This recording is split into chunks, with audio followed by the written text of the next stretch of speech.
Dia khawatir dapat jawaban sanggahan, dan tidak sanggup menerima itu. Lebih baik tipu diri sendiri, pura-pura percaya apa yang dikatakan Reka adalah fakta. Reka merampas HP Tokia, menelepon Anet, kamu tanyakan sendiri, aku, Reka tidak salah.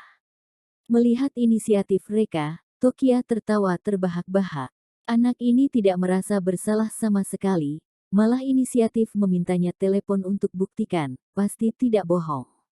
Dia menutup telepon sebelum terhubung, bodoh. Aku bercanda, kepercayaan seperti ini aku masih ada. Reka merasa lega. Tadi dia benar-benar khawatir Tokia menelepon Anet, takut Anet menceritakan dirinya pacaran dengan Elisa. Meski pacar palsu, kalau ketahuan Tokia pasti akan dendam di hatinya. Tokia habiskan dessert, berkata, sekarang aku tidak ada urusan lagi, harus kembali ke perusahaan. Reka, kamu ke perusahaan tidak? Reka, aku ingin pergi ke kota Midgar. Kali ini Temo usir aku pergi karena orang tua Draven sakit, aku khawatir mereka lakukan sesuatu pada orang tua Draven. Jadi aku ingin jemput orang tua Draven kemari. Tokia mengangguk, masuk akal, memang sudah saatnya jemput orang tua Draven kemari. Tapi kota Midgar adalah markas keluarga Skyes, kamu harus hati-hati, lebih baik jangan biarkan keluarga Skyes tahu kamu pergi ke kota Midgar. Reka mengangguk, tenang saja, aku tahu batasan. Tokia, kamu sendiri juga harus hati-hati, aku khawatir keluarga Skyes akan kembali. Aku diam-diam utus orang untuk lindungi kamu. Reka tidak berencana membawa Tokia. Kepergiannya kali ini ke kota Midgar, untuk taklukkan 3 organisasi bawah tanah, dan terlalu berbahaya membawa Tokia. Tokia, tenang saja, kali ini aku tidak akan mudah percaya orang lain. Setelah Reka menyampaikan beberapa hal, dia pergi. Begitu dia pergi, Tokia mengeluarkan HP, menelepon Anet. Bibi Fish, hari ini jualan. Sisakan 1 susu kedelai untukku. Dulu ketika Tokia ke tempat kerja akan melewati kedai makan pinggir jalan, dan sering membeli susu kedelai dari kedai Anet. Anet tersenyum, oke Tokia, nanti Bibi Fish beri kamu susu kedelai yang baru digiling, segar dan enak. Tokia, Bibi Fish, kenal dengan namanya Reka. Anet penasaran, kenal, dia muridku. Tadi baru saja beli susu kedelai. Kenapa? Tokia kamu kenal Reka? Tokia menghela napas lega. Ternyata Reka murid Anet, dan baru saja beli susu kedelai. Anggap kamu jujur. Tokia memicingkan mata sambil bergumam. Anet penasaran, Tokia apa yang kamu katakan? Aku tidak dengar jelas. Tokia berkata, oh, aku kenal dia, dia bawahanku. Oh iya, Bibi Fish, menurutmu Reka orangnya gimana? Anet segera memuji, Reka ini, baik orang atau kemampuannya, tidak perlu diragukan lagi. Waktu sekolah, meskipun kondisi ekonominya sulit, dia tidak nyerah, giat, pekerja keras. Karakternya juga baik, mudah bergaul dengan teman sekelas, kepemimpinannya juga luar biasa, beruntung sekali kamu, bisa pekerjakan Reka sebagai salesman. Tokia senang mendengar orang lain memuji suaminya. Hanya saja, Anet terlalu ramah pada Reka. Seperti ibu mertua yang ramah pada menantu. Mirip dengan sikap ibu pada Reka. Reka ini, begitu disukai ibu-ibu. Gumam Tokia. Tokia asal mengobrol beberapa patah kata, lalu menutup telepon. Anet yang menutup telepon di sini, tiba-tiba sedikit kesal. Tidak seharusnya dirinya memuji Reka begitu berlebihan.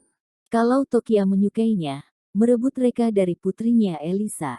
Reka meninggalkan rumah sakit, menelepon Lone Wolf. Lone Wolf, kuberi kamu sebuah misi.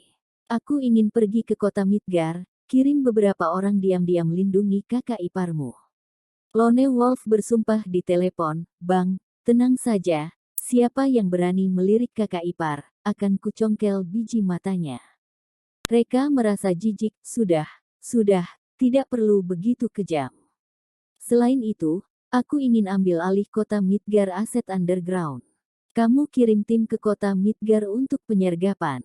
Lone Wolf sangat gembira, akhirnya bisa tunjukkan tinju dan tendanganku lagi.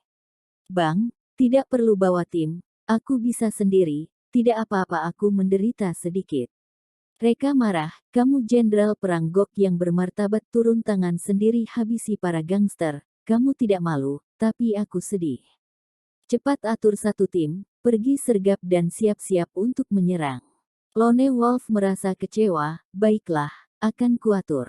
Setelah telepon ditutup, tatapan ganas muncul di mata Reka. Serat, bukankah kamu ingin duduk diam di gunung menonton pertarungan harimau? Baiklah, kali ini aku akan gigit daging kota Midgar Aset Underground dari tubuhmu. Aku ingin lihat kamu masih bisa duduk diam tidak. Selama kamu turun tangan, kubunuh kau. Sejujurnya, Reka sendiri juga mampu taklukkan kota Midgar Aset Underground. Hanya saja, dia tidak mau. Karena rendahkan martabatnya. Dia kembali menelepon Abeno. Abeno, atur sekelompok orang untuk selap-selap ambil alih kota Midgar Aset Underground. Tidak disangka Abeno menjadi gugup, Tuan Reka, tidakkah ekspansi kita terlalu besar? Kota Midgar Aset Underground, jauh lebih kuat dari kota Geffen.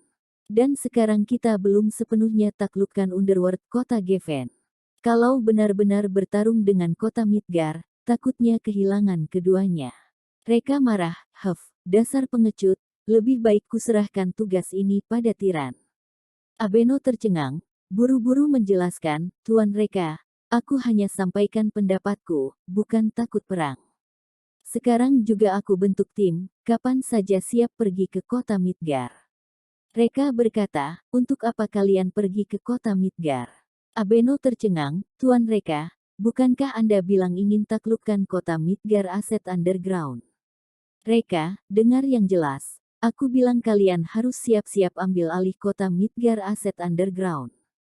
Aku sendiri yang taklukkan kota Midgar Aset Underground, kalian hanya perlu ambil alih. Abeno, anjir. Apa-apaan? Aku tidak salah dengar, kan? Reka, sendirian, taklukkan kota Midgar Aset Underground. Harus sehebat apa, baru bisa katakan hal semacam ini. Terakhir kali, Reka bekerja sama dengan lebih dari 20 orang, termasuk Lone Wolf, baru berhasil menang melawan 300 orang tiran. Kali ini, Reka sendirian taklukkan kota Midgar Aset Underground, di mana mereka setidaknya kurang lebih ada 500 orang. Mana mungkin, drama di TV saja tidak berani perankan seperti itu. Abeno membujuk, Tuan Reka pikirkan dua kali, resiko ini terlalu besar. Atau kau atur orang untuk ikut Anda pergi ke kota Midgar. Reka, omong kosong. Cepat sebarkan berita, katakan aku sendiri yang pergi ke kota Midgar. Setelah telepon ditutup, Abeno gelisah, tenggelam dalam keterkejutan. Di samping, Tiran tidak sabar, telepon dari Tuan Reka. Apa yang Tuan Reka katakan? Abeno menarik napas dalam-dalam, sebarkan kabar, Tuan Reka sendirian pergi ke kota Midgar. Tiran tercengang, apa maksudnya? Abeno, omong kosong, tentu saja arti secara harfiah.